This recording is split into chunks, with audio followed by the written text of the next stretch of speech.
The blue gizmo connects the string to the movable object, which we call the child object. Hover over the blue dot. See how the grid snaps it into line? Let's connect the string there with R2 or X. If your bridge isn't in line, just make sure that time is rewound. Now that the blue gizmo is connected, you can press the circle button to unequip the string connector from your imp. And there you have it. The cylinder and the bridge are connected. Click R3 to start time and check that it's working. Well, it looks a bit wobbly, but it's nothing Connie can't handle. Switch over to play mode and have a go.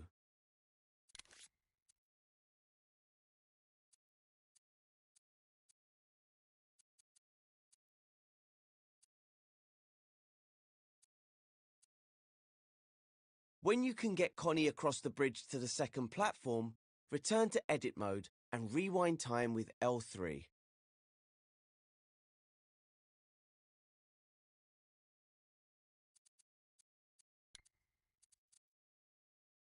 Time to get Connie over to the third platform. So, the small pink platform and the blue step aren't much use to her right now. But if we make the platform move backwards and forwards, she can hop onto it and cross over. To do that, we'll need a connector called a piston. Go to the Assembly menu, then the Gadgets menu. You'll find the piston in the Connectors section. It's somewhere near the middle and looks like, well, a piston. Now that it's equipped on your imp, you can start connecting. First, to join it to the blue step, which is unmovable, so it's the parent object. I've put a yellow dot on it to show you the best place to connect it. Next, connect the blue end to the child object, which is the floating platform. See how grid snap keeps the connector perfectly straight? Hover over the blue dot, then press R2 or X. Remember, the child object is the part that needs to be able to move. So when you join a connector to its child, that object will automatically become movable. When you've placed the piston, press circle to unequip it. Click R3 to test the connector. That's more like it. The piston is now moving the platform back and forth. Rewind time with L3. Now Connie might not be too happy if we make her jump on that, so let's calm the piston down a bit. First, open the piston's tweak menu. Hover anywhere over it, hold L1 and press square. If the tweak menu blocks your view of the piston, you can grab it and move it with R2. This white gizmo shows the maximum length and speed of the piston. You can change the speed by adjusting the slider with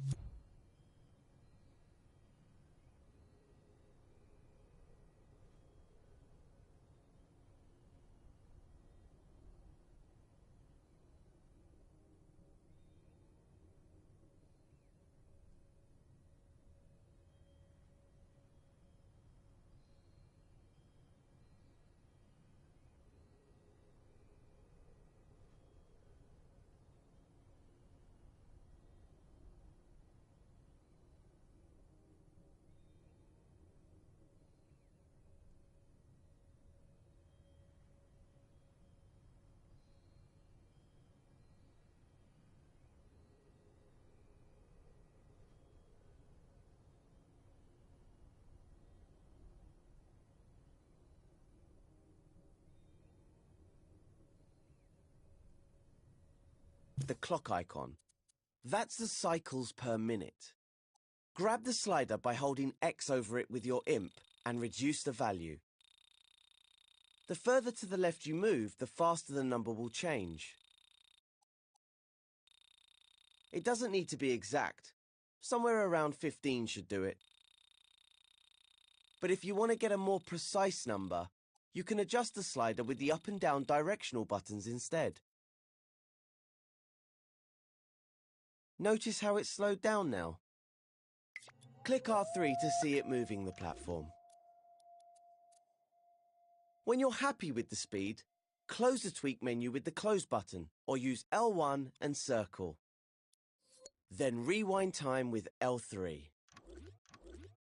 Time to switch over to play mode and test out the scene so far.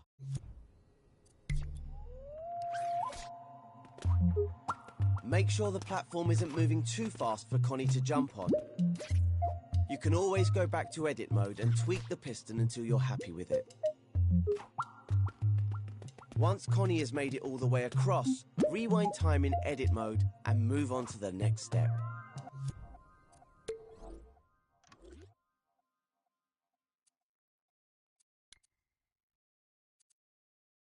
Alright, there's just one more gap for Connie to cross.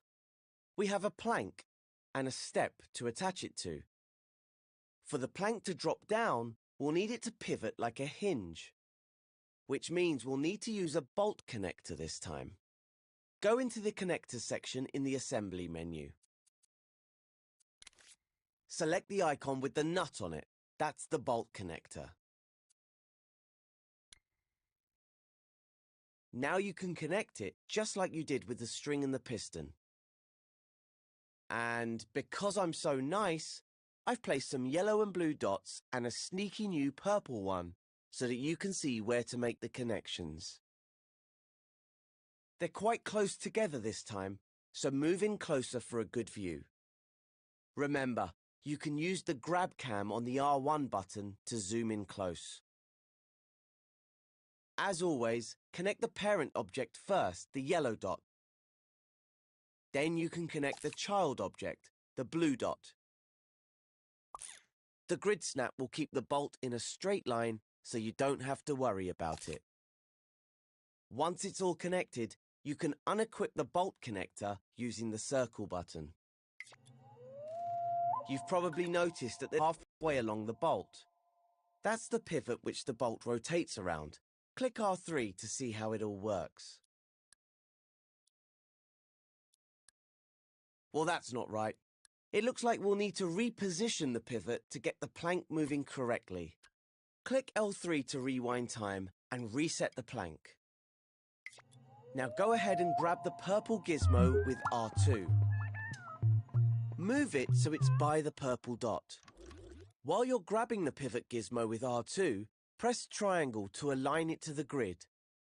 Now grab it with L2 and use the sticks to rotate it so its axis goes through the bottom of the plank.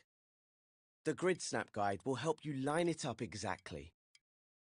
The child object, in this case the plank, will rotate around that axis. Once it's all lined up, switch over to play mode to test it out. If you've done it correctly, the plank should balance upright. Connie will need to push the plank down, unless, of course, the plank isn't long enough. Oh well, switch back to edit mode and rewind time. We'll sort out the plank in the next step.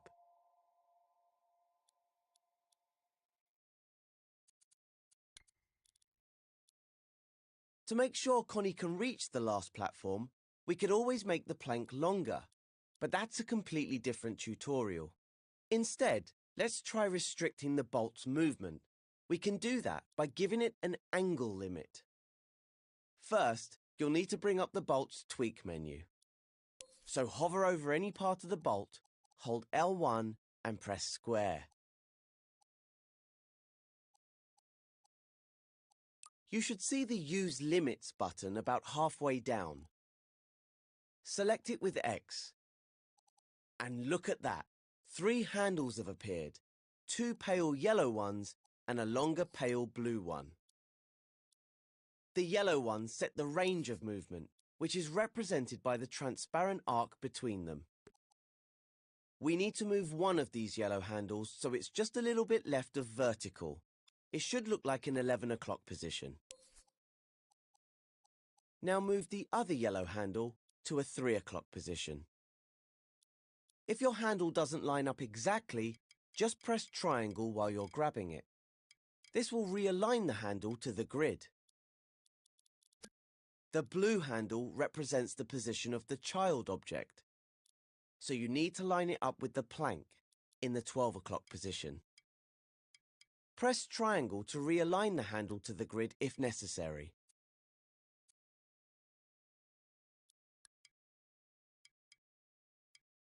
You can close the tweak menu now and head into play mode to test the scene.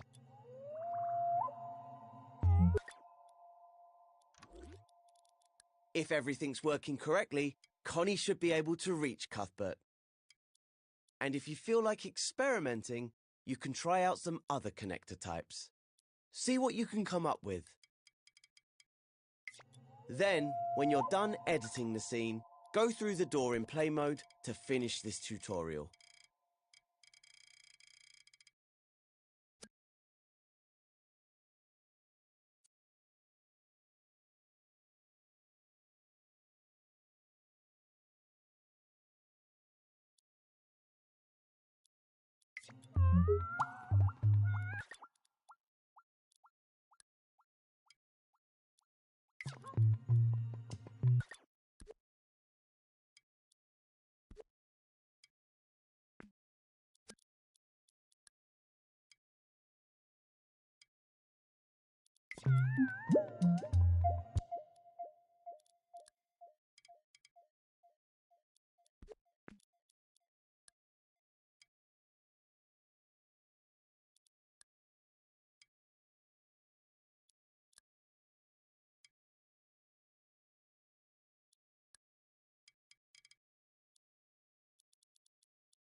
In this lesson, I'll show you how to sculpt your own objects from scratch, which will come in handy because Cuthbert's having a meltdown.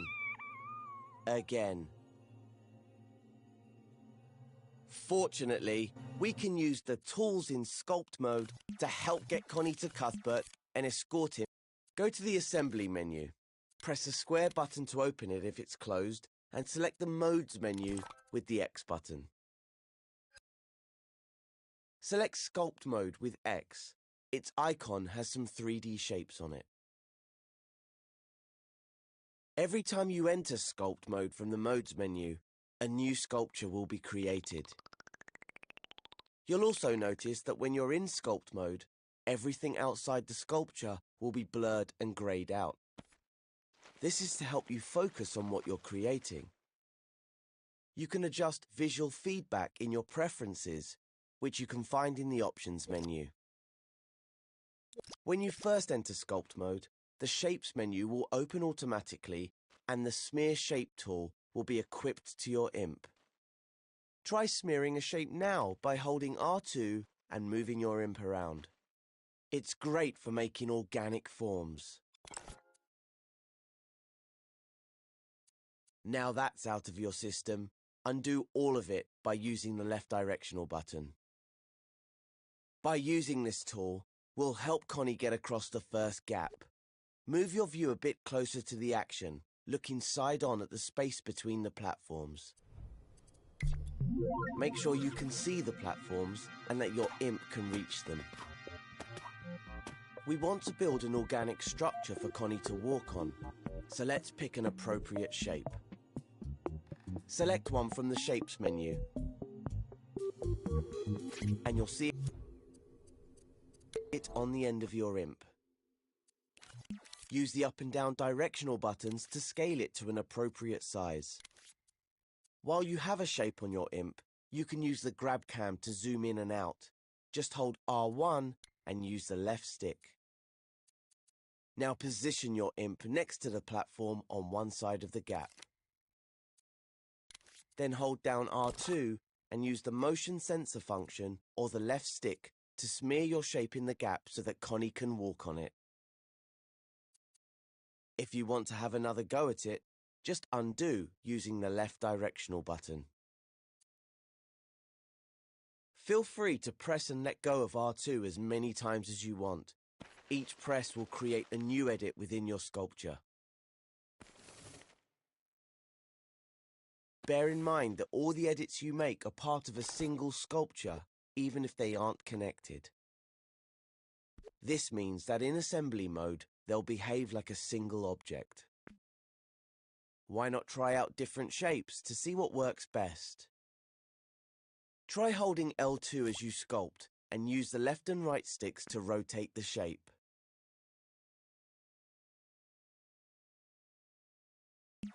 Maybe try making something like a rock formation or a tree trunk. The cool thing is, sculpts are automatically physical, so they can be walked on by puppets like Connie immediately. When you want to try it out, switch to play mode in the Options menu and get Connie to walk around on your sculpture. When you're happy to move on, go back to edit mode and proceed to the next step.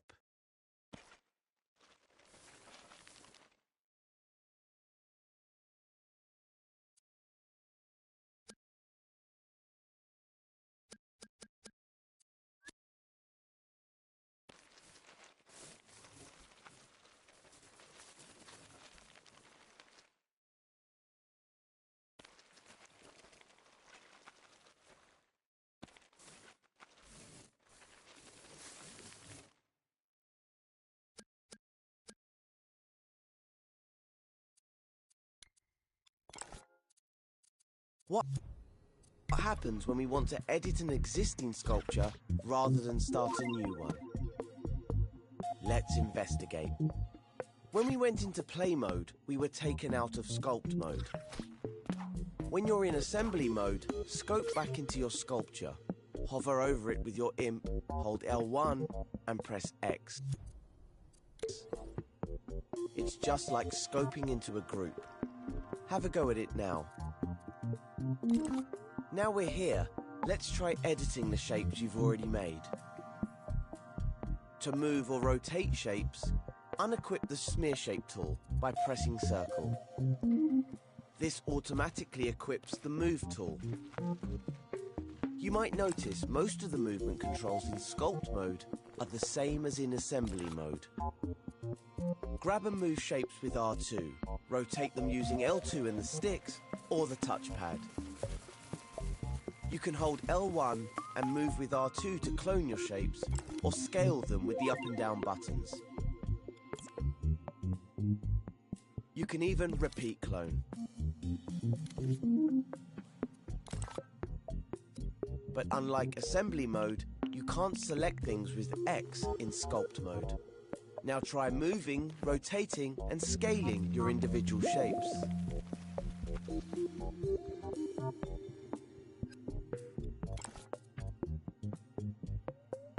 If you want to smear some shapes again, just go to the Sculpt Tools menu and select the Smear Shape tool. The icon is a row of intersecting squares.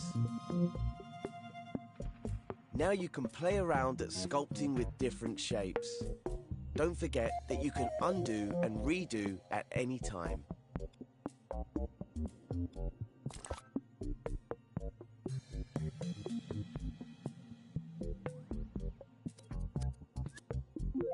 If you accidentally scope out, you can scope back into your sculpture by hovering over it with your imp and pressing L1 and X.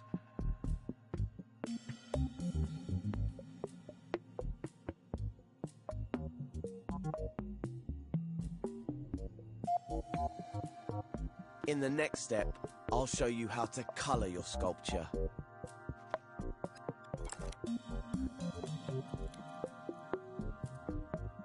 You've probably noticed by now that all your sculptures are orangey brown, like clay. That's the default color, but you can sculpt with any color you like. If you're in assembly mode, hover over your sculpture with your imp, then hold L1 and press X to scope back into it. Next, head to the Colors section in the Sculpt menu. Click over a color group to see the different shades. Choose a color, any one you like. And as if by magic, the shape on your imp is now the color you chose.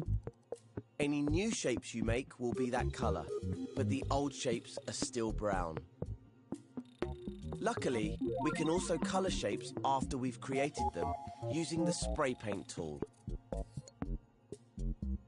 Go to the Sculpt menu and open the Tools section with X.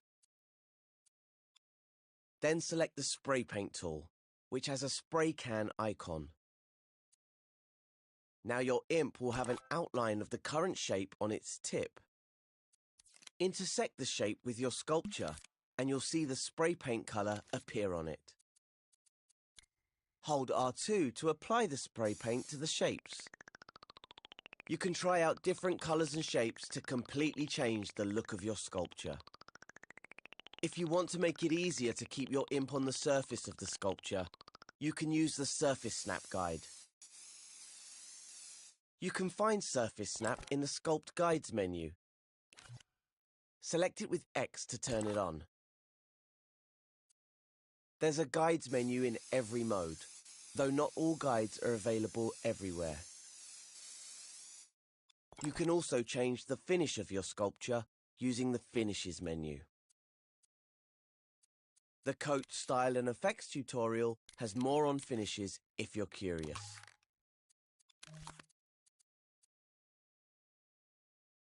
By now, you should have an organic looking form, and it will be whatever color your imagination conjured up. If you switched on Surface Snap, switch it off in the Guides menu before continuing. Just select the button with X to turn it off. Then, when you're ready, proceed to the next step.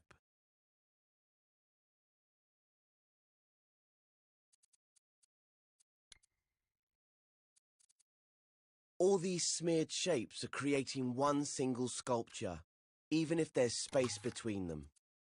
But you can also use the smear tool to remove from the sculpture instead of adding to it. To do that, we need to make the tool subtractive. Scope into your sculpture if you haven't already with L1 and X.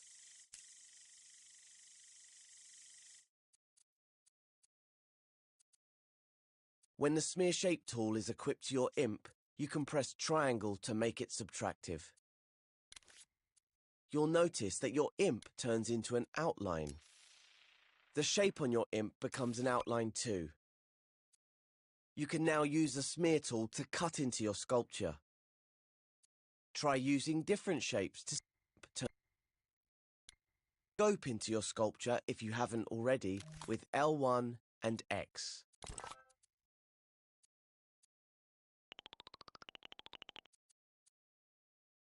When the Smear Shape tool is equipped to your imp, you can press triangle to make it subtractive. You'll notice that your imp turns into an outline. The shape on your imp becomes an outline too. You can now use the Smear tool to cut into your sculpture. Try using different shapes to see what effect they have.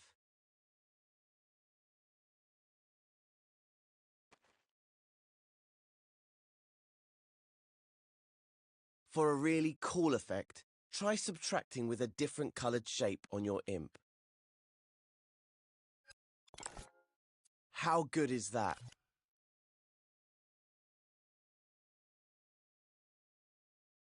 You can switch the tool between additive and subtractive by pressing triangle. Why not play around with the tools a bit and try to make a dramatic or interesting looking form? When you're happy with its shape, go into play mode and see if you can get Connie across it. If you need to edit it, just come back to edit mode via the options menu. Don't forget to scope back into your sculpture using L1 and X. When Connie has successfully crossed the first gap in play mode, switch back to edit mode, then go to the next step.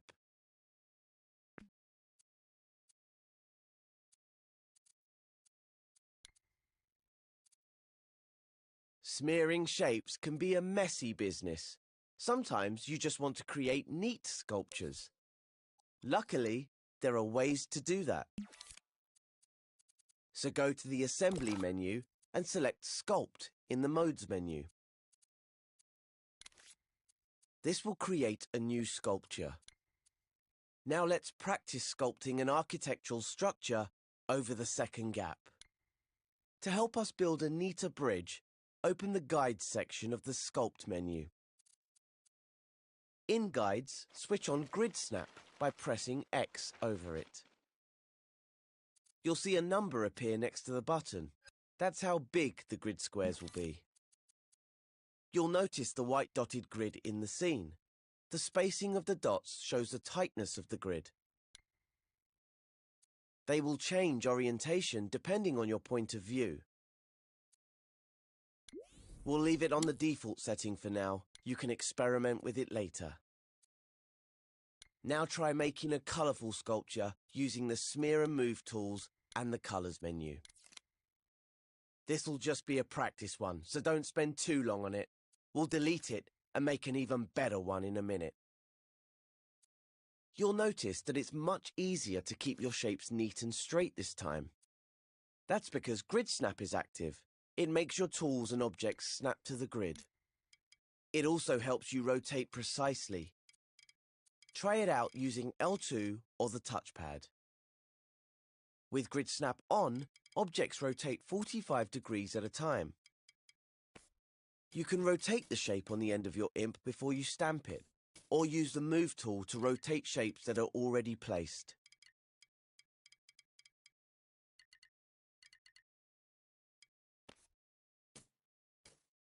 When you're comfortable sculpting with Grid Snap, continue to the next step.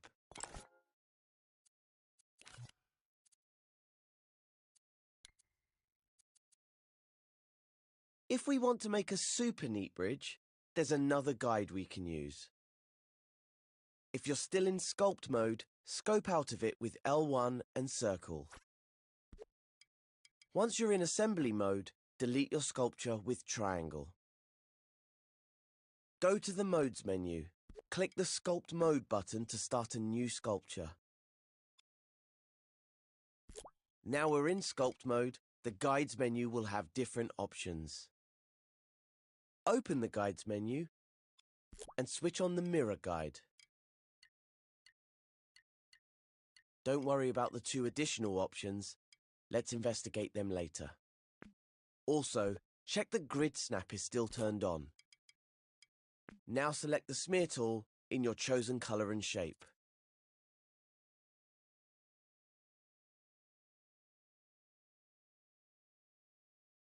The mirror guide will always center on the first shape you make. That's why we started a new sculpture. Now, move your view so you can see all of the second gap, and your imp can reach it. If you need to, use the grab cam to zoom out a little from the shape on your imp. Now stamp your first shape right in the center of the gap to enable the mirror guide.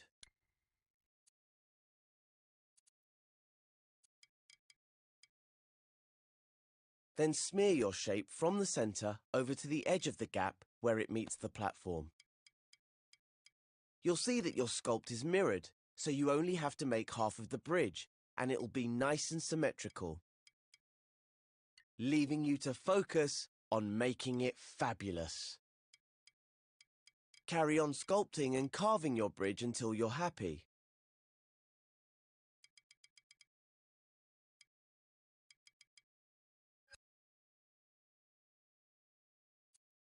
Test it in play mode. And when Connie is over the second gap, return to edit mode via the options menu.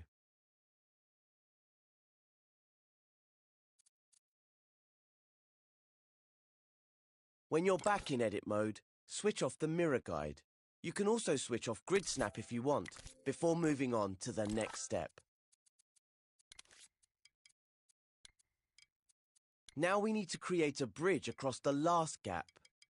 For that, we're going to use the mighty Stamp tool. First, we'll need to create a new sculpture by going to Sculpt mode via the Modes menu. Now that you're in Sculpt mode, make sure you've switched off the mirror guide before you continue. You'll be equipped with the Smear Shape tool by default, so you'll need to switch to the Stamp Shape tool. You can find Stamp Shape in the Sculpt mode Tools menu, next to Smear Shape. Its icon is a simple square. You can quickly switch between the Stamp and Smear tools using L1 and Triangle. It's a bit like switching between additive and subtractive, but with L1 held down. Stamping shapes is a bit like stamping objects from the Dreamiverse. With the Stamp Shape tool, you only stamp one shape at a time, no matter how long you hold R2 or X. This has additional benefits too, which you'll see later. Now select the cube in the Shapes menu, then stamp one at the side of the gap. We're almost there, Connie!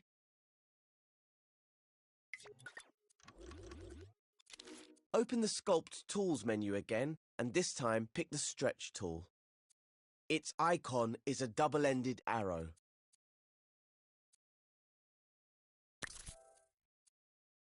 When Stretch is selected, hovering your imp over a shape will cause an arrow gizmo to appear. Hover over the side of the cube that's facing the opposite platform. Press and hold R2 when the arrow is showing, and use your imp to stretch the shape across the gap. Nice. Let go of R2 when you're done stretching. It's not a very exciting bridge right now, but I've got something great to customize it with soon. You can stretch any shape you've sculpted, regardless of what shape it is. Spheres, cones, and even donuts can be stretched. You can even stretch subtractive shapes, but only at the points where they intersect with the sculpture. Have some fun with the Stretch tool, but don't go to play mode just yet. When you're ready to take this bridge and your sculpting skills to the next level, continue to the final step. So far, I've shown you a few ways to edit the shapes you've already sculpted. But there's also a way to edit the shape before stamping or smearing. First of all, make sure you're still scoped into the sculpture. If not, hover over the bridge, hold L1 and press X to scope in. Also, make sure that you're using the stamp shape tool and not the smear shape. Next, choose a shape from the Shapes menu and select what color you want it to be. Now move the new shape right next to the bridge so that they're touching. Use the grab cam to make sure the shape is in contact with your bridge. Now hold L1 and press square to open the shape editor, just like when you want to tweak something.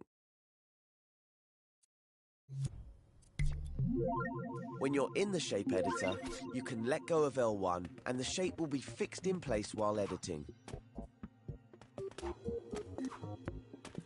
Notice the Sculpt menu has been replaced with the Shape Editor menu. The buttons vary a little depending on which tool and shape you're using. The Shape Editor for the Stamp tool has quite a few options. We're only interested in one for now, the most exciting one, Soft Blend. The icon is the one with the two circles blending together. If the option isn't there, just check that you have the Stamp Shape tool equipped and not Smear Shape. This